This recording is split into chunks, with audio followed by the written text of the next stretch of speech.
Welcome to the Intuitive Eating and Body Confidence podcast. I'm Terry and I'll be talking about all things intuitive eating, body positivity and health at every size, and shaking off weight stigma, diet culture and food rules so that we can all have a better relationship with food and our bodies.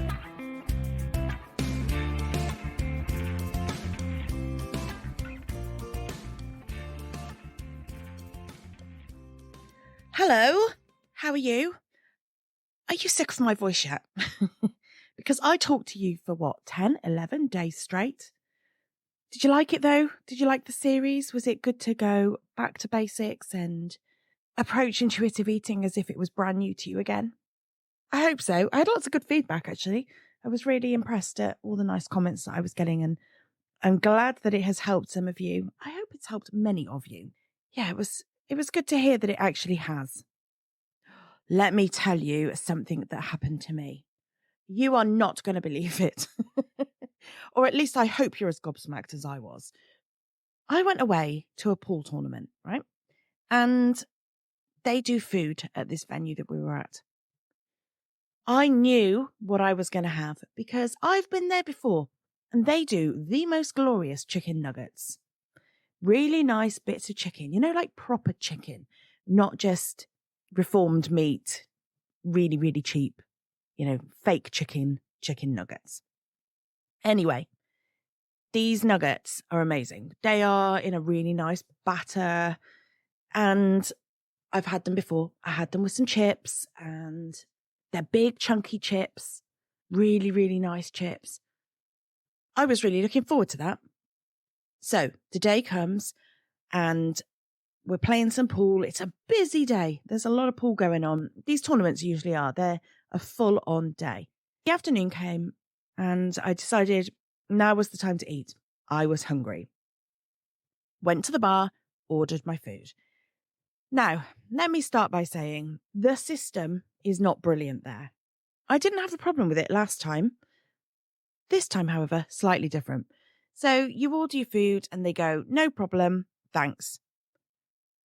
Now, it amazes me because I'm thinking, as a person who has worked in bars and pubs and things before, I would not like to have a venue full of people taking orders and just thinking, yeah, sure, I'll remember who that's going to. Can you see where we're going with this story? Anyway, ordered the food, no problem. Bit of a wait, he says, because we're so busy. I was like, absolutely fine, not a problem. Half an hour goes by and I'm thinking, right, it doesn't take that long to throw some nuggets and chips in the fryer and get them to me.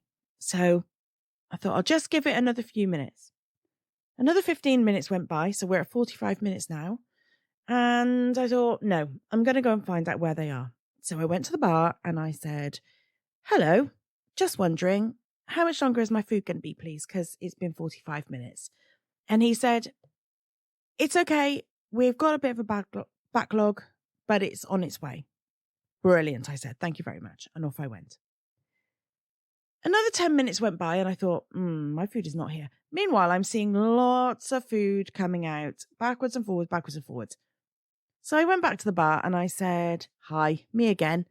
Just wondering, is my food coming soon? Because it's been nearly an hour now.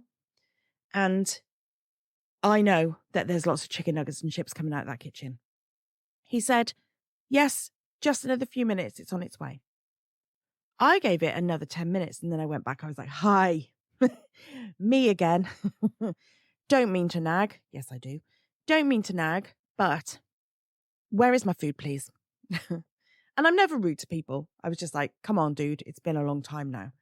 So he says, haven't you still not got it? Right. He said, I'm going to the kitchen and I'm going to get it for you. So lovely. Thank you very much. So off he trots. And I see him and he goes and he stands and he waits at the kitchen. And I'm like, this man, he's sorting it out for me. Brilliant. And he, sure enough, comes back with my food. Brilliant. I am starving. So this comes out and it's in 2 baskets. 1 basket of chicken nuggets and 1 basket of chips. And I'm like, where am I going to put this now? Because this venue, if you can imagine, was lots of pool tables, a few tall chairs, and that was about it. Because around the tables, there are no There's no actual tables to sit at. There's just stools and chairs and things. So I thought, right, I'm going to use one of these tall chairs as my table. Because I was stood there and we were supporting one of our girls who was mid-match. And put my baskets onto this chair and I am merrily sorting myself out. I've got some mayonnaise on the go. I'm dunking my chips in it. I have a nugget. It is as good as expected. Happy with that. And I'd had 2, maybe 2.5 nuggets. These were in batches of 6 because they're really big. So I'd had kind of 2.5, I think, nuggets. And I turned my back. And then I turned back to see the girl stood the other side of the chair knock my nuggets onto the floor. Yeah. Imagine how happy I was about that. I was starving hungry. I had waited 1.25 hours for my food. And then some woman throws them on the floor. And I was like, oh man alive, this is not good. This is not good today. So I went round and started to pick them up and she turns around and she went, oh. And something along the lines of, I don't think it was me. Was it me that knocked them off? I don't think it was me. And I'm thinking, there's a guilty conscience if ever I've heard it. Yes, love, it was you. You knocked it onto the floor. I saw it happen. And I said, yeah, I think it was. You caught it with your coat. She's like, no, I don't think it was me. I don't think it was me. All right. So she was obviously not going to take any responsibility for the fact that she just knocked my food on the floor. But God, then all I was left with was some chips. Now, I'd had a few chips. Didn't really want any more. I did want my chicken nuggets. I wasn't going to eat those because they'd now been on the floor. So I thought, right, let's just make the most of this. And I got my sachet of mayonnaise because it comes in these little pre-packaged sachets. And I thought, I'm just going to put this on my chips and then I will eat a few more chips and then I'll be done because I really wasn't fancying them, but I was hungry and I know that I couldn't let myself get any hungrier. So I opened my last sachet of mayonnaise, important to the story, and I pour it onto my chips. And I pick up a chip and I put it in my mouth. It is not mayonnaise. It is tartar sauce. Tartar sauce. I don't really like tartar sauce. Well, I tolerate it. If I was having fish or something, it makes a nice accompaniment. It is not designed to be poured all over chips. So then that was the rest of my chips gone as well. 1.25 hours I'd waited. Essentially, for 2.5 nuggets and a handful of chips. Oh, I was mad. I was really mad. How unfair is that, though? So frustrating, isn't it? So frustrating. It's like if we go to a restaurant, I am always the person whose meal is wrong. We go out for a family meal or something, I am always the person who has to send it back. Not because I'm fussy, because I'm really not. But it will either be, stone cold in the middle, or there will be something missing, or my whole dinner doesn't arrive. That's happened before now. Everybody else is eating. Where is mine? I get it after everybody's is finished. Honestly, you couldn't write it. I'm just destined to have problems with my meals, I think. But yeah, that happened. It's not funny, is it? Huh? Tell me things like this happen to you. Tell me they do. Just let me know so that we can all be in the same boat and I can feel like I'm not the only person in the world that this happens to. I've got a new thing for the podcast, by the way. I've talked to you before about SpeakPipe, about sending me voice messages. I still want to hear from you. I still want voice messages, but let's do it differently. Let's do it by WhatsApp. So now, in the show notes, you will see a WhatsApp link. I want you to hit that link and I want you to voice message me or send me a message and talk to me. That's how we're going to do things now. We're not going to use SpeakPipe anymore because I get the impression you guys don't really like that idea. You know what we do have though? WhatsApp. So yeah, jump on WhatsApp, hit the link. It'll take you straight to my number in WhatsApp. Send me a message. I want to know that you're a podcast listener, and then leave me a message and I will reply. You can send me a message about food disasters if you like. You can send me a message about anything intuitive eating and body image related. Send me a message. And I may, if you use like voice messaging, then if it's cool, I might put it on the podcast as an audio clip. That'd be good, wouldn't it? That'd be cool. I will obviously always get your permission to do that. I'll never just put your recording on my podcast, but that'd be good. That'd be cool. So send me a voice note. I want to absolutely roar with laughter at your funny food disasters. That is what I'd like you to do this week for me. And then if I get some really good ones, I'll play them at the beginning of next week's episode. How does that sound? Yes, that sounds like a plan, Terry. That's what I hear you saying right now. I was listening to a different podcast earlier. And for the past few days, I've been thinking, what shall I talk about this week? What shall I talk about this week? And then on this podcast, the host says this: the past is not real. What is real is what's changed about you. I was like, that is it. That's what I need to talk to you about. So often we crave the past back, don't we? We want our old body back, the people, the experiences, the lifestyle. I love the odd reminiscing about the past. You know, when you get together with your mates and you're like, oh, remember the time we did this? Remember the time we went there? Remember when we used to wear that? Didn't we think that we were the actual dogs?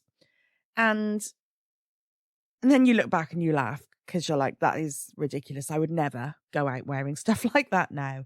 Or we would never do that now. We would never go there. We would never be that risky. You know, there's things in life when you're younger that you do because you've got no fear, right? You think you're immortal at that age, you know, youth age. And it's only as you get older that you think, oh, it's a bit too risky for me, thanks. And you don't do things. But when you look back, you kind of marvel at the stuff that you used to get up to and the way you used to behave and the things you used to do, and complete disregard for any sense of safety or logic. You know what I mean? And it's really nice to reminisce. It's really nice to look back. But unfortunately, when we're in this whole body confidence issue stuff, that looking back will often look like wishing you had your thinner body back, wishing that you were in previous state of fitness that you were before, wishing you had your health back. You know, if health is an issue for you now, it looks like wishing that you could wear the clothes that you used to wear back in day. It's wishing you could do the activities that you used to do. And for me, I look back and I quite often think, God, to be in that time again. And I'll see somebody from my past and there'll be a part of me that is longing for that back. Not necessarily that person, but those times. And I think we look back, don't we? And we forget that those times are not everything that we remember them to be. So we look back and we think of these times as the best days ever. The most fun with the best people, having the best times. And actually we forget the bad side of it, or the negative experiences. So for example, I can think of somebody that I saw quite recently and I used to be so close to them. And a part of me really was like, oh, I almost miss them. And I miss the times that we had, and I miss the things that we used to do, and I miss the fun. And then I think, actually, no, because then I was really concerned about where they were going at times. I was in a lot of times left out, for want of a better term, left out of the circle.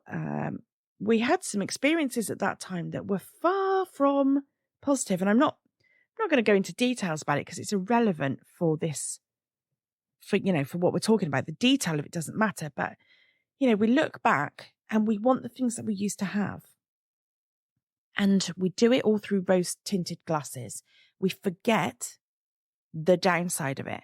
So if we then relate this to body image and body confidence and getting our skinnier bodies back, for, if that's how we're going to think about it, we want to go back to the days where we were thinner. Do you know, for me, that looked like, eating disorder. It looked like paranoia. It looked like stress every weekend when I was desperately trying to claw back a couple of days of calorie counting and restriction and all of that, so that when I got on the scales on Tuesday, it wouldn't be so bad. It looked like not eating the food that I really enjoyed. It looked like not joining in with people. It looked like actual, disgust in myself a lot of the time.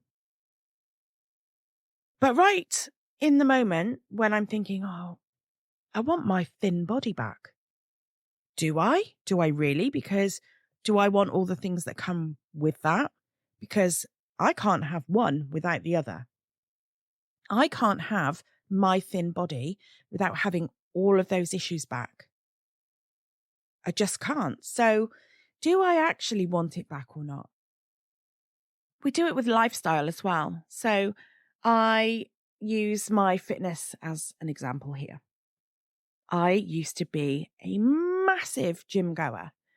I would train 5, 6, 7 times a week. I was at the gym. Now, I used to train in a bodybuilder's gym, and I used to lift pretty heavy weights, and to the point where I wouldn't go there if I didn't have someone with me, because I lifted heavy weights and needed a spotter. So I needed somebody to always make sure that I wasn't going to drop them on my head or something stupid like that. And when I fell out with the girl that I used to go to the gym with, I felt like my world fell apart, because along with all the other stuff, there was this part of me that was now not going to be going to the gym anymore. I couldn't go to the gym because I couldn't train safely on my own. And also, I get motivated, working with somebody in the gym. It's not the same for me to go on my own and train alone. I get better enjoyment when I train with somebody else. So when we fell out, that was the end of my time at the gym. And for me, that was an identity.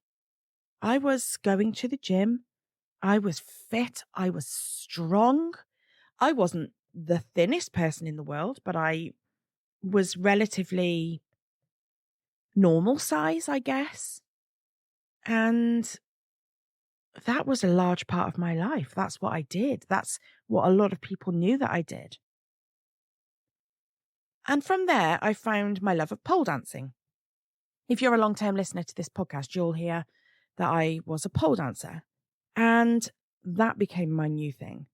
I would go and train that many times a week. I would be going to classes. I would be doing private lessons. And I was getting fitter and stronger and better. I was doing the tricks, but I was also a dancer. And I won a competition. And there was all of this stuff that formed this new identity around what I was doing there. And people would compliment me on it. And there was lots of different reasons. Firstly, because I could do these crazy ass things on a pole that a lot of people wouldn't even know where to start with. And I was strong and I was fit and I looked good. When I say looked good, obviously that's, in beauty culture eyes. And people would compliment me and they would tell me that I was doing well. They would tell me that they were inspired by me, or in awe of me, and it became a thing that I did. And also I really liked that so many other people I knew didn't do it, or they had done it, but they'd quit doing it a long time ago. And here I was doing it and I was killing it.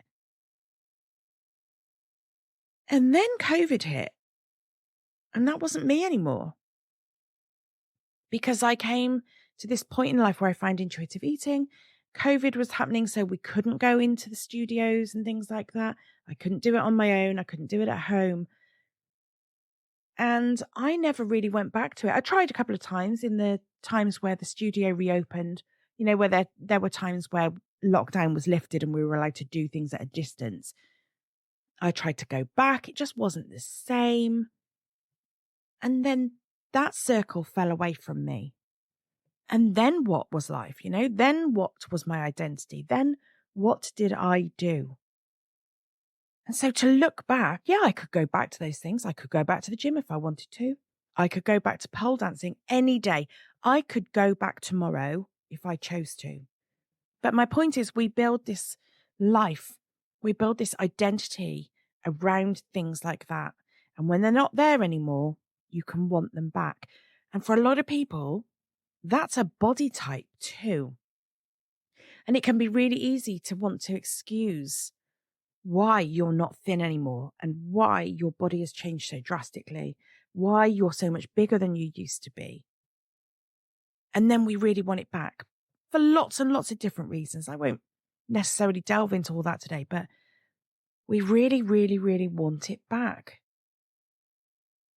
At the time when all this stuff is going on, you're in this place where your body is thinner, you're doing these activities. You feel like that is you. It is where you are meant to be for the rest of your life. You will never give it up. Ever. And guess what? Time comes along, things change, and some things go by the wayside. In your body, that's a completely different thing to come to terms with, though. So let's start to look at this slightly differently. What if you could just see that you are who you are now, and that is what matters? So let me go back to that line that I heard in the podcast. She said, the past is not real. What is real is what's changed about you. And the more I think about that, the more my mind is blown, because I start thinking about it in lots of different ways. And I'm like, that's so true. The past was real when it was happening, but it's not my reality now. That's not who I am now. I am the person that I am now because of the things that have happened, because of the changes that have been made in my life. And you can either accept that or you can fight against it. So can you start to accept who you are now? The now you is real. Now is real. What has changed about you is real.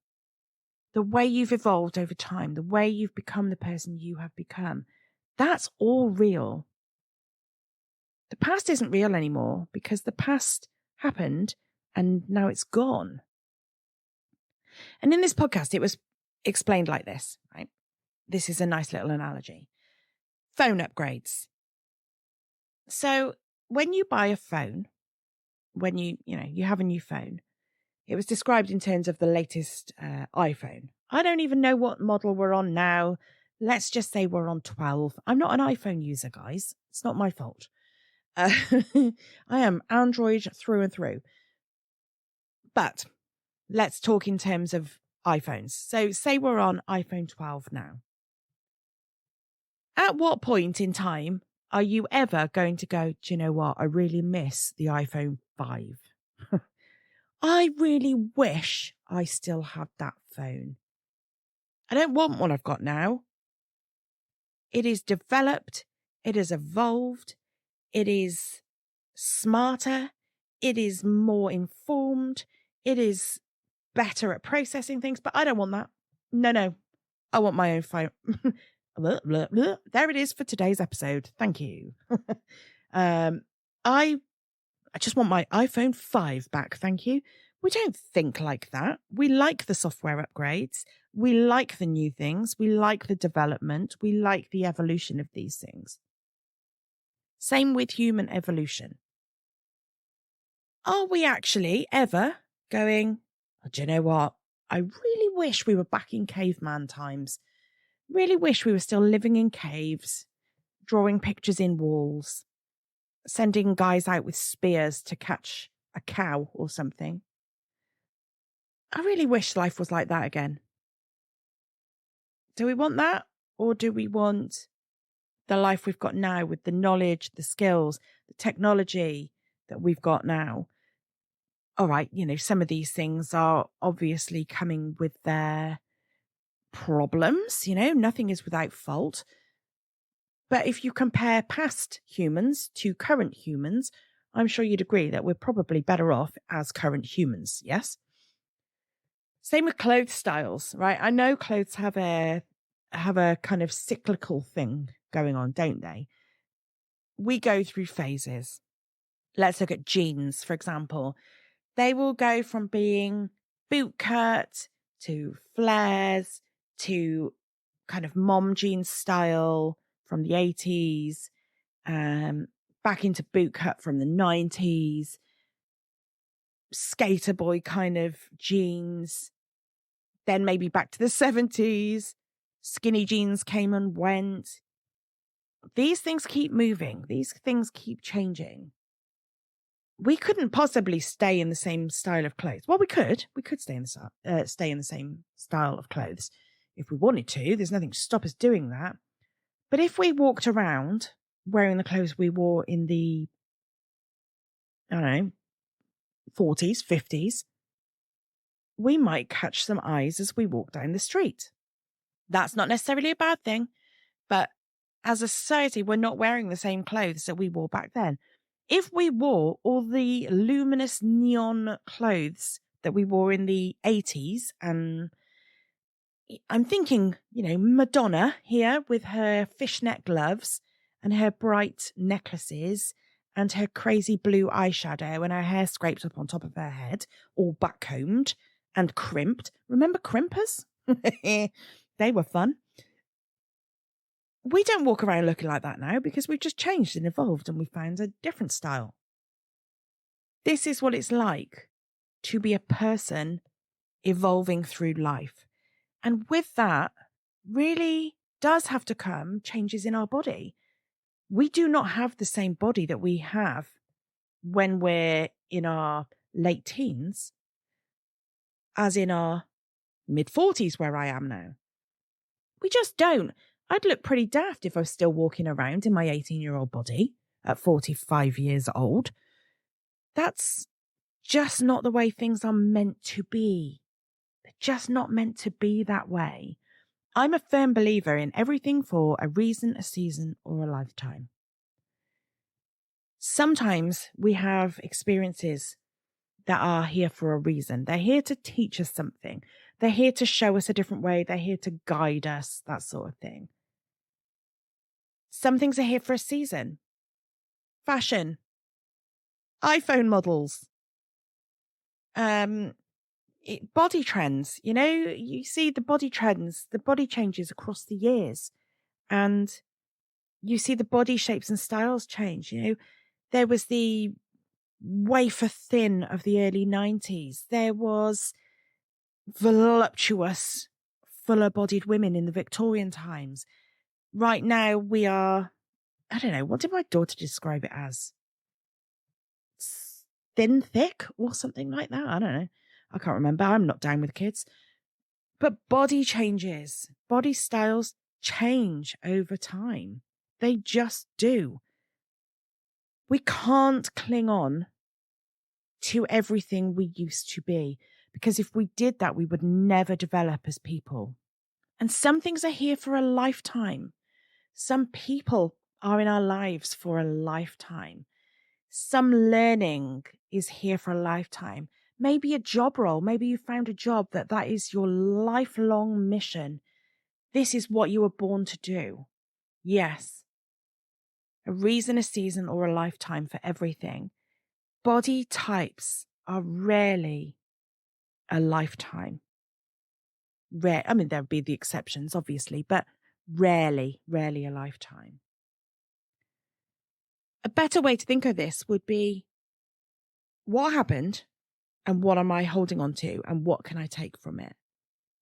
So this part of you that you're missing, this version of you that you're wishing you could have back, what is it you're actually holding on for? What is it about that time that you miss?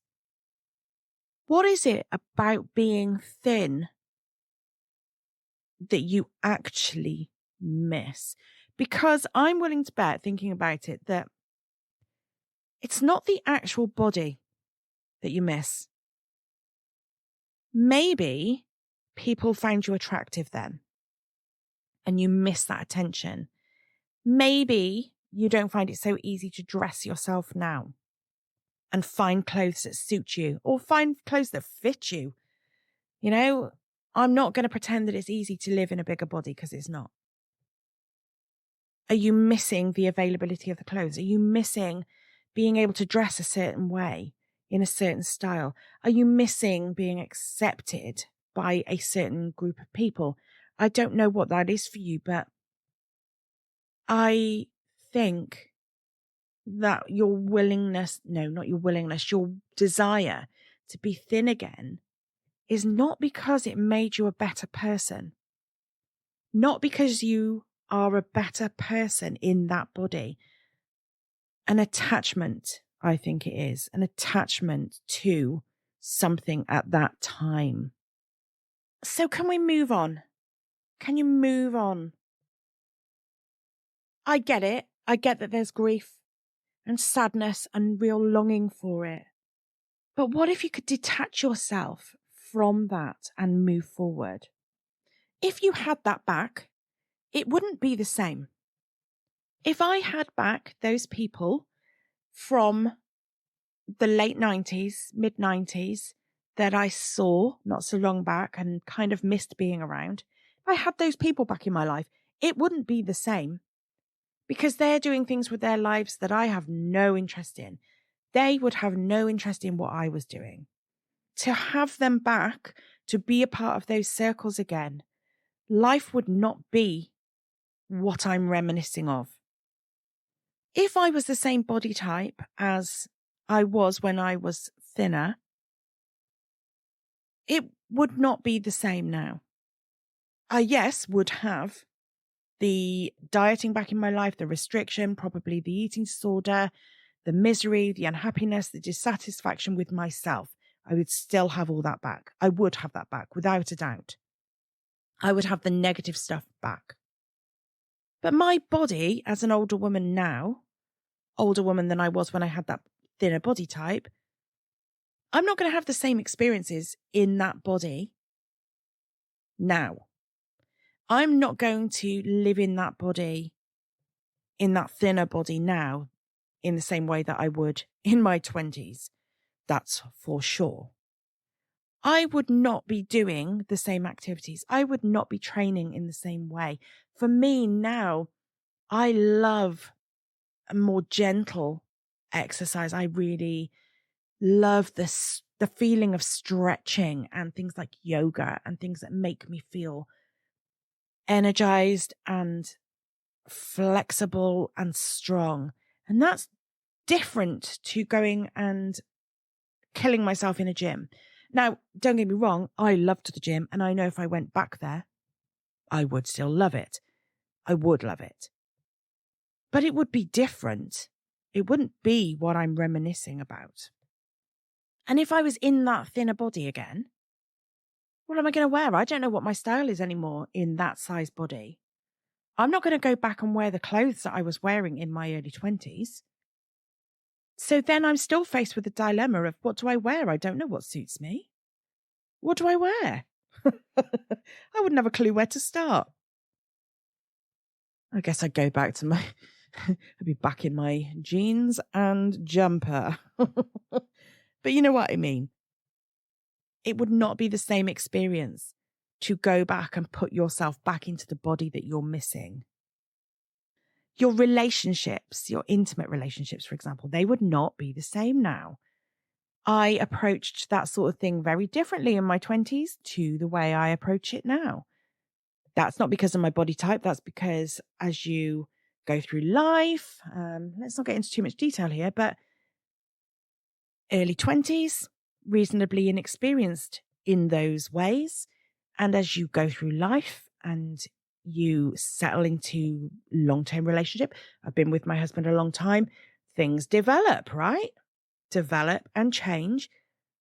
And so if I had that body back, I'm not going to have the same intimate relationship as I had when I had that body previously. Do you see what I mean? So everything is constantly changing. And just trying to roll back my body type is not going to get me those experiences again. Things are meant to change. Things are meant to develop and evolve. Life just cannot stand still. It wouldn't be right for it to stand still. We would be very unhappy, very dissatisfied with life in general if nothing ever moved, if nothing changed, if you didn't get new experiences, if you didn't have new things to think about. The key, though, is detaching from the old, the wanting to go back, the wanting to be who you were, and now making it about now. What is real? What is real life like now? So learning to love yourself now, learning to like yourself now. And it might change, it might keep changing.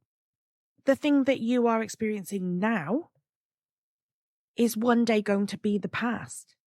And it's just going to be a part of what shaped you in the future you. Are you with me? All these experiences that you've been through, all these body types that you've been through, all these diets that you've been through, they're all changes, they're all experiences, they're all movement that's brought you to where you are right now. And the things that you're doing now are shaping what you're going to be in the future.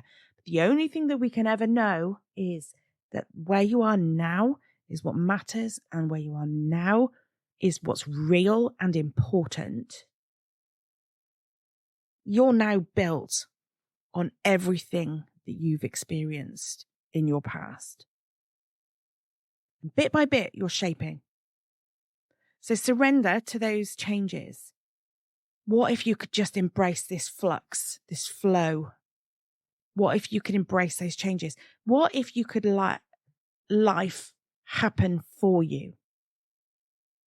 What if you could stop forcing it and start allowing the natural, intuitive body do its thing? Because that's what intuitive eating is. It's listening to your body and going with it and being guided by it and being fed and nourished and satisfied by the things that your body's asking for. So what if you could just surrender to that for your body too, for your body shape, your body size? And it's okay to let things go. There are people that I have let go. There are people in my past that there's no animosity around. We just drifted and moved on our separate ways. Reason, a season, or a lifetime, remember. Some people were in my life for a reason, to teach me something, to contribute something, to help shape me into the person that I am now. Some people were there for a season. They were just there for a period of time, and then they were gone. And that's okay, because they just came in. They were part of my experience here, and then they left. And some people are in my life for a lifetime, and I would never want them to leave, and they never will leave, because they're destined to be here forever. But the people who are not destined to be here forever, it's fine for them to leave. It's okay. Same with behaviors and habits. There were things like the gym, like pole, like previous interests, previous things I learned, previous jobs I did. It's okay. They can go. I don't need them, because I'm living now, and those were experiences for me at the time. They were meant to be there at the time, just like anything that's happening now is all part of what's meant to be happening for you now. But it's okay to let it go. You know, the clothes, the styles, the haircuts, all of this. Let it be, let it happen, let it change, let it evolve. Maybe in a few years' time, you'll look like a completely different person, but that should only be because it naturally happens to you, not because you're trying to force it back to something that it was. And can you enjoy the process? Can you enjoy the learning about yourself instead of fighting against it? Can you just be inquisitive about it? Can you be interested? Be curious about what's happening to you? Even if you can't 100% love yourself right now, can you appreciate that this is part of the flow of your life? I think if you can let go of the past, if you can detach from that, if you can see it as something that was meant to be for you, but is something that you will not experience in the same way if you went back to it, you can then start to appreciate moving forward. Because you can't move forward. You can't find that body satisfaction, that body confidence, if you are always desperately clinging on to going backwards and trying to get back to an older, previous version of you. Does that make sense? You can't move forward if you're always looking back. If you're attached to that past you, there is no way that you will move forward. And if you are unhappy with where you are, if you're unhappy in your body right now, then surely what you desperately want is to move forward out of that. So detaching yourself from the past you will unstick present you and will allow you to move forward out of the unhappiness that you're feeling at the moment. Right now, all the past is a bit of a bungee rope that keeps you stuck there, just keeps you going back and going back. And every time you go back, you can't go forward again. Appreciate the lessons. It's all good. Just leave it in the past. Be in the now. You don't need to go backwards. You really don't. Allow yourself to feel the new experiences and make friends with the new you. What if you could just start to like her a little bit better? How would that feel, do you think? That was deep, right? I don't go deep like this very often, but it just hit such a chord with me when I heard it, and I thought, this is it. This is what I need to talk to you about today. I would really love to hear your thoughts. I'd really, really love to hear your thoughts on it. So get on the WhatsApp. Come and talk to me. Tell me what you think. Has this blown your mind? It blew my tiny little mind when I heard it for the first time this morning. I was like, oh, that is amazing. Amazing. Shall I say it one more time for you? The past is not real. What is real is what has changed about you. Boom, mic drop. Right, take care, my lovely. Take care. I really hope that you can dwell on this for a little bit. Just think on it a little bit. Let it sink in. Let the thoughts come out. Start to mull it over and see what comes up for you. But have a great week. I will speak to you next week. Take care. Bye.